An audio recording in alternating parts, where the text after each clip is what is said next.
P45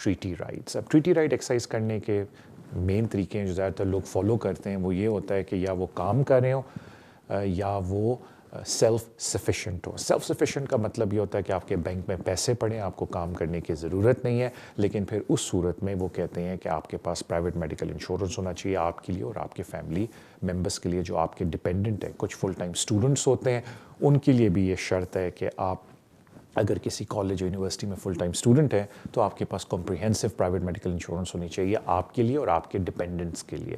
لیکن 94-95% لوگ جو یہاں EU ہیں وہ ٹریٹی رائٹ ایکسرسائز کریں یعنی کہ کام کر رہے ہیں. تو جو آپ کے فرینڈ ہیں جو ادھر آ رہے ہیں, جب تک وہ خود رہنا چاہتے ہیں ناٹ اے بگ ڈیل, لیکن اگر وہ اپنی وائف اور بچوں کو اسپانسر کرنا چاہتے ہیں تو ان کو کام شروع کرنا ہے. یا وہ سیلف امپلائڈ ہوں گے یا وہ امپلائڈ ہوں گے. جیسی وہ کام شروع کرتے ہیں تو وہ پھر اپنی وائف اور بچوں کو یہاں کے لیے اسپانسر کر سکتے ہیں. جہاں تک پراپرٹی کی بات, ایکسکلوسیو گھر ہونے کی ضرورت نہیں ہے. اگر کسی دوست کے ساتھ بھی رہ رہے ہیں, ایز لانگ ایز وہ ہوم انسپیکشن رپورٹ پروڈیوس کر دیں کہ ان کے بیوی بچے کے آنے سے اوور کراؤڈ نہیں ہوگا گھر, دیٹ شوڈ بی فائن. تو بالکل وائف اور بچوں کو اپلائی کرنے سے پہلے ان کے لیے ضروری ہے کہ وہ ٹریٹی رائٹ ایکسرسائز کریں, میننگ اپنا کام شروع کریں. تو اگر وہ سیلف امپلائڈ ہوتے ہیں تو تھوڑا ویٹ کر لیں, بیکاز 2-3 ہفتے لگتے ہیں HMRC میں ان کا سیلف رجسٹریشن ہونے میں, UTR نمبر ایشو ہوتا ہے. اور اگر وہ اپنی امپلائمنٹ شروع کریں تو ویسے ہی 1 منتھ کے بعد امپلائر جب اپنا ٹیکس ان کا پے کرے گا آٹومیٹکلی HMRC کے ریکارڈز میں ان کی امپلائمنٹ شو ہو جائے گی. تھینک یو سو مچ آپ کی کال کا. اگلے کالر کی طرف چلتے ہیں. السلام علیکم. جی السلام علیکم طارق بھائی, کیسے ہیں آپ؟ ٹھیک ہے الحمدللہ. وعلیکم السلام. جی طارق بھائی, مجھے آپ سے کوشچن پوچھنے تھے کہ میں اسپاؤس پہ آئی ہوئی ہوں اور میرا فرسٹ ایکسٹینشن کے لیے میرا اپلائی ہوا ہے IDV کے ذریعے. تو نیرلی 1 منتھ سے زیادہ ہو گیا ہے مجھے اپلائی, میں نے IDV کے ذریعے ان کو اپنے ڈاکومنٹس اینڈ پکچر سینڈ کر دی تھی. تو یہ مجھے پوچھنا تھا کہ کیا ان کا کوئی ای میل آتا ہے کہ ان کو مل گیا سارا کچھ, اور اس کے بعد کتنا ٹائم لگ جاتا ہے؟ ای میل تو ایسا سچ نہیں آتا, لیکن آپ نے جب اپلوڈ کر دیا تو وہ آپ سافٹ ویئر میں دیکھ بھی سکتی ہیں کہ ڈاکومنٹس اپلوڈڈ نظر آتے ہیں. تو اس میں کوئی گھبرانے کی آ گیا تھا, وہ تو کوئی اسی ٹائم میری گھبرانے کی اسکرین بات پہ آ نہیں. گیا تھا کہ ہو سبمٹ ہو گیا ہے. جی تو ابھی 5 ویکس ہونے والے ہیں, ابھی آپ تک تھوڑا اور کوئی صبر آنسر کر نہیں لیں. آیا. نارملی 4 to 5 months منیمم, لیکن آج کل کرونا وائرس کی وجہ سے ہوم آفس میں سرٹن ڈپارٹمنٹس کے اندر ریڈیوس اسٹاف کام کر رہا ہے, تو اس کی وجہ سے تھوڑا سا اور آپ پیشنس شو کریں. کوئی گھبرانے کی بات نہیں. انشاءاللہ تعالیٰ 6 months پیریڈ کے اندر آپ کا کوئی نہ کوئی ڈیسیجن آ جائے گا. اگر نہیں آتا تو اپنے MP سے ریکویسٹ کریں, لیکن ایک بات کا خیال رکھیں کہ ایکسٹرا آرڈنری سرکمسٹانسز ہیں آج کل because of COVID-19. Thank you so much آپ کی کال کا. اگلے کالر کی طرف چلتے ہیں. السلام علیکم. ہلو طارق بھائی, کیسے ہو جی؟ میں بالکل خیریت سے. میں نے پوچھنا تھا, میں نے نا فائل لگائی تھی 1 year ہو گیا ہے نا, لائف انرمنٹ کی لگائی تھی نا, لیو انرمنٹ کے لیے. سوری, کون سی فائل لگائی تھی؟ وہ مجھے 10 year ہو گیا تھا, انڈیفینیٹلی اپلائی کی تھی نا میں نے لیو ٹو ریمین. اچھا. تو وہ 1 day سروس کے لیے لگائی تھی. جی. تو 1 day سروس کے لیے لگائی تھی, تو اس کے بعد میری انٹرویو بھی ہو گئی, تو ابھی 1 year ہو گیا ہے, تو میرا کوئی رزلٹ نہیں آ رہا ہے. تو میں ابھی کیا کروں؟ بہتر یہ ہے کہ آپ اپنے MP سے رابطہ کریں اور آپ اپنے MP کو بولیں کہ ہوم آفس سے رابطہ کرے, اور ہوم آفس امید کرتا ہوں کہ MP کو کوئی فیوریبل جواب دے گا اور یا آپ کی فائل تھوڑی بہتر ہو جائے گی. اگر آپ ایکسٹریم میجر لینا چاہتے ہیں تو آپ ہوم آفس کے خلاف کمپلین بھی ریز کر سکتے ہیں. اس کا ایک الگ پروسیجر ہوتا ہے. ہوم آفس کی ویب سائٹ پہ وہ ایک الگ کمپلین ڈپارٹمنٹ ہے جو آپ کی کمپلین کو سنتا ہے, اور اگر آپ ہوم آفس کے جواب سے کمپلین جو آپ ہوم آفس کو ڈائریکٹلی کرتے ہیں اس سے مطمئن نہیں ہے تو اس سے اگلی سٹیج ہوتی ہے کمپلین کی, جو ایک امبنزمن ہے جن کو ہوم آفس کے خلاف کمپلین جاتی ہے کہ جی یہ ٹائم بہت زیادہ لگا رہے ہیں. تو میرے خیال سے پہلے MP کو کریں. اگر آپ اس سے مطمئن نہیں ہیں تو آپ ہوم آفس کے خلاف کمپلین بھی ریز کر سکتے ہیں. مجھے آپ کے کیس کا میرٹ کا نہیں پتا, تو مجھے نہیں پتا آپ کے کیس میں کیا میرٹ ہے. میں صرف یہ بتا رہا ہوں کہ اگر آپ بہت زیادہ اپسیٹ ہیں کہ ہوم آفس بہت زیادہ ٹائم لگا رہا ہے اور اننیسیسری آپ کو ہارڈ شپس ہو رہی ہیں اس کی وجہ سے, تو پھر کمپلینٹ ہی ایک طریقہ ہے. لیکن پہلے آپ MP سے بات کر لیں, اور اگر آپ کے اچھے MP ہیں وہ ہوم آفس کو کافی ہارڈ پش کریں گے, اور امید کرتا ہوں کہ ہوم آفس اس پہ جواب دے دیں. تھینک یو سو مچ آپ کی کال کا. اگلے کالر کی طرف چلتے ہیں. السلام علیکم. ہیلو. ہلو. جی السلام علیکم. وعلیکم السلام. طارق بھائی کیسے ہو آپ؟ میں بالکل خیریت سے. تھینک یو سو مچ بھائی فار آسکنگ. ہاں جی طارق صاحب ایک دو اپنے چھوٹے جی تے پہلا سی میرا سوال کہ میں اپنے نیوٹریلائی اپلیکیشن لیے اپلائی کرنا سی اینڈ ਉਹਦੇ ਚ ਮੇਰੀ ਵਾਈਫ ਯੂਰੋਪੀਅਨ ਹੈ ਤੇ ਮੈਨੂੰ ਰੈਜ਼ੀਡੈਂਸ ਕਾਰਡ ਮਿਲਿਆ ਸੀ ਤੇ ਇੱਕ ਈਅਰ